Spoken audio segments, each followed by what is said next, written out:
Hindi lahat ng sumasakay sa taxi, tao. Driver lang ako. Simpleng hanap buhay lang ang gusto ko. Pero minsan pala, isang gabi lang ang kailangan para mabura lahat ng tapang sa katawan mo. 2:00 ng madaling araw yon, mga bandang October 2011. Nasa may Pasig ako noon, malapit sa lumang ospital na halos luma na rin pati signage. Medyo wala na rin masyadong dumadaan, kaya nag-ikot lang ako. Nagbabaka sakaling makasalo ng isa pang pasahero bago umuwi. Habang bumabagal ako sa intersection, may babaeng pumara. Mahabang buhok, payat, sobrang putla, tapos nakaputing damit. Literal na parang basang-basa siya, as in parang bagong ligo o nabasa sa ulan. Wala naman talagang ulan nung gabing yun. Akala ko nga galing lang sa duty sa ospital o kung saan. Sumakay siya sa likod, hindi man lang ako tiningnan. Mahinang boses lang narinig ko. Baklaran po. Wala nang ibang sinabi, tahimik lang siya, kaya umarangkada na ako. Habang nasa biyahe, pakiramdam ko, biglang bumigat yung paligid. Yung tipong parang may bumalot na malamig na hangin sa loob ng taxi, kahit naka-off ang aircon. Tapos di ko ma-explain, pero parang may nakatingin sa akin mula sa likod. Pero pagtingin ko sa rearview mirror, ang labo ng mukha niya, as in parang pixelated yung paningin ko. Magtatanong sana ako kung okay lang siya, pero bigla niyang sinabing, baklaran na po. Wala pa kami sa Baklaran, nasa may Guadalupe pa lang ako noon. Nagulat ako, medyo napakabig pa ako sa manobela.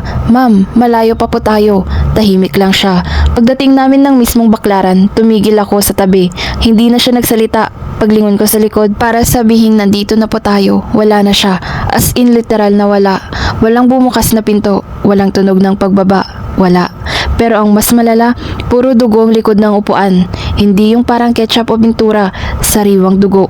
Basa pa, makapal, may tumulo pa sa sahig. Nanigas ako sa kinauupuan ko. Hindi ko alam kung lalabas ako, isasara ko na lang yung ilaw sa loob ng sasakyan. Ramdam kong nanginginig na yung tuhod ko kahit nakaupo lang ako. Kinapa ko yung cellphone ko pero pati kamay ko nanginginig. Mga ilang minuto akong nakatulala bago ko nagawang bumaba para silipin. Pagbukas ko ng pinto sa likod, wala nang dugo. Malinis, di man siya wala.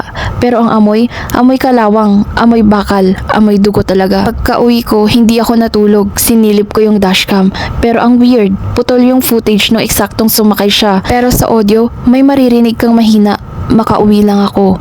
Kinabukasan, hindi ako mapakali. Bumalik ako sa lugar kung saan siya sumakay. Nagtanong ako sa mga tindero at mga tricycle driver sa kanto. May matandang ale doon na biglang tumahimik nung ikwinento ko.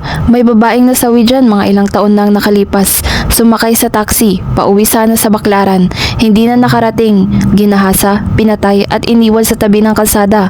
Nakaputi pa raw siya.